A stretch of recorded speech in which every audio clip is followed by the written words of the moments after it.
पिता आणि पुत्र आणि पवित्र आत्मा यांच्या नावे. Hallelujah, hallelujah, hallelujah, hallelujah. ख्रिस्तामध्ये उपस्थित प्रिय बंधू आणि भगिनीनो, आज आपण पाहत आहोत देवाची कृपा काय आहे. देवाची कृपा, देवाची कृपा एक वरदान आहे किंवा देवाची कृपा एक दान आहे. देवाने आम्हाला सामर्थ्य दिलेलं आहे. त्या सामर्थ्याला देवाने जे आम्हाला दिलेलं आहे, कृपा दिलेली आहे, सामर्थ्य दिलेलं आहे, वरदान दिलेलं आहे, त्याला म्हणतात कृपा, देवाची कृपा. आणि ती कृपा कशी मिळते? एक तर देवाने आम्हाला पहिलंच दिलेली आहे. पुष्कळ लोकांना जन्मताच देवाने कृपा दिलेली आहे, निवडलेले आहे, देवाने निवडलेले आहे काही काही लोकांना. आणि काही काही लोकांना आम्ही आमच्या प्रार्थनाद्वारे, विश्वासाद्वारे देवावर अवलंबून राहून देवाच्या समर्पणाने देवाने आम्हाला कृपा दिलेली आहे, ज्याला म्हणतात आपल्याला वरदान. आपण पवित्र आत्म्याचे दान आपण म्हणतो, करिस्मॅटिक वरदान किंवा काहीतरी करण्याचं एक दान. ते एक देवानं दिलेलं आहे, दान दिलेलं आहे. आणि देवाने आम्हाला योग्य बनवलेलं आहे आणि आम्हाला ते सामर्थ्य दिलेलं आहे देवाने. आमच्या सामर्थ्याने आम्ही काही करू शकत नाही. देवाच्या सामर्थ्याने, देवाच्या शक्तीने, देवाच्या वरदानाने आम्हाला सर्व काय करता येते. त्यालाच म्हणतात देवाची कृपा. आम्ही वचन लूक अध्याय 1 मध्ये आम्ही वाचतो. पवित्र वचन आम्हाला सांगते, जेव्हा स्वर्गदूत मरियेकडे आला तेव्हा स्वर्गदूतानी असं म्हटलं, नमो हे कृपा पावलेल्या स्त्रिये, कृपा पावलेल्या स्त्रिये. म्हणजे माता मरियेने प्रभूची कृपा प्राप्त केली तिच्या प्रार्थनाद्वारे.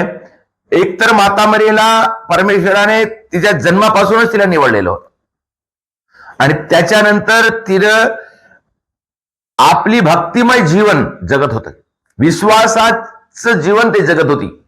आणि त्याच्यामुळे परमेश्वराने तिच्यावर कृपा केली. आणि ती आहे कृपा माता मरियेला परमेश्वराकडून मिळाली आणि परमेश्वराचे सामर्थ्य तिला मिळालं. आणि म्हणून ती खरोखर धन्य झाली आणि ती कृपा पावलेली स्त्री. आणि म्हणून माता मरिया म्हणत आहे, सर्व पिढ्या मला धन्य म्हणतील. आतापासून सर्व पिढ्या मला धन्य म्हणतील. कधी? जेव्हा देवाची कृपा तिला लाभली. आम्ही करंथीकरास दुसरे पत्र अध्याय 12:9 मध्ये आम्ही वाचतो, संत पौल सांगत आहे, प्रभूचा अनुभव घेऊन संत पौल सांगत आहे की वचन आम्हाला संदेश देते, माझी कृपा तुला पुरी आहे. माझी कृपा म्हणजे तुला जे काही करणे आहे त्या करण्यासाठी, जरी तू समर्थ नाही, तुझ्यामध्ये शक्ती नाही, तुझ्यामध्ये बल नाही, तू बलहीन आहेस, कदाचित तू पापी आहे किंवा कदाचित तू वाईट मार्गाचा आहे, परंतु जर माझी कृपा तुला मिळाली, माझी कृपा तुला प्राप्त झाली, तर तू योग्य बनशील, बलवान बनशील, समर्थवान बनशील.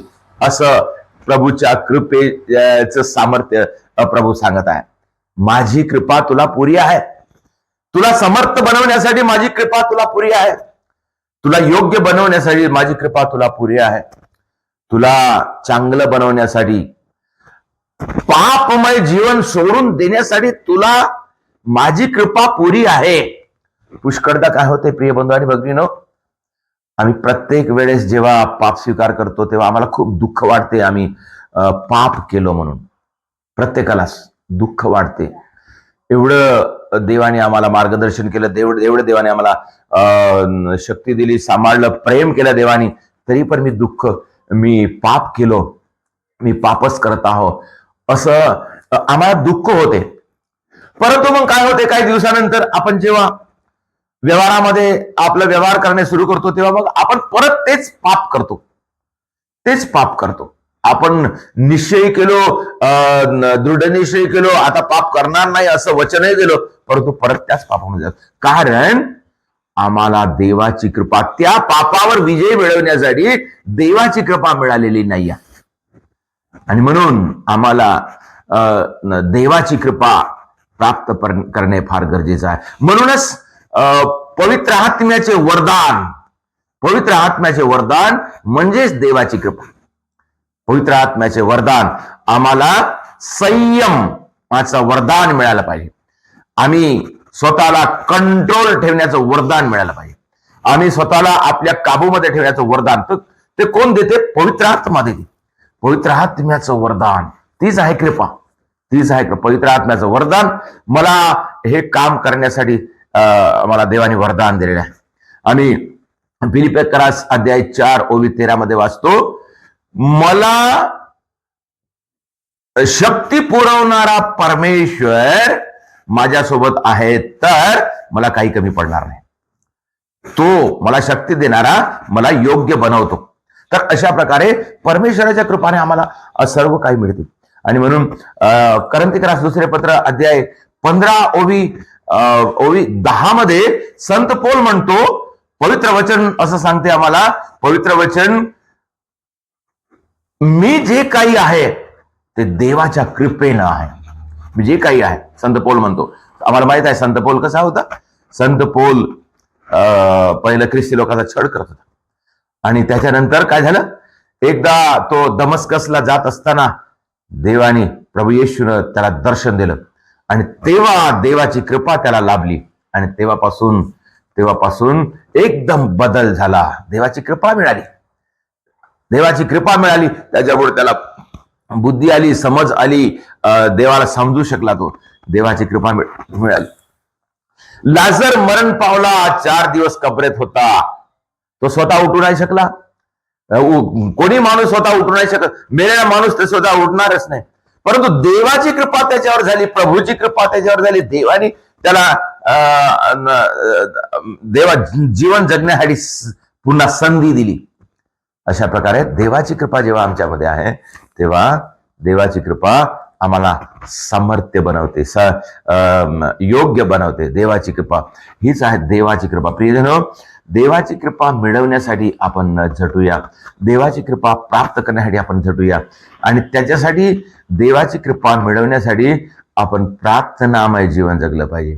आम्ही बायबल वाचलं पाहिजे, पवित्र आत्म्याचा धावा केला पाहिजे, पवित्र आत्म्याचे सामर्थ्य मिळण्यासाठी प्रार्थना केला पाहिजे. आपण ज्या गोष्टी आम्ही कमजोर आहोत किंवा आम्हाला जमत नाही, त्याच्यासाठी आपण प्रार्थना केलं पाहिजे. तेव्हा देवाचं सामर्थ्य आम्हाला मिळते आणि म्हणजेच आम्हावर देवाची कृपा आमच्यावर येते आणि त्याच्याद्वारे आम्हाला सर्व काही करता येते.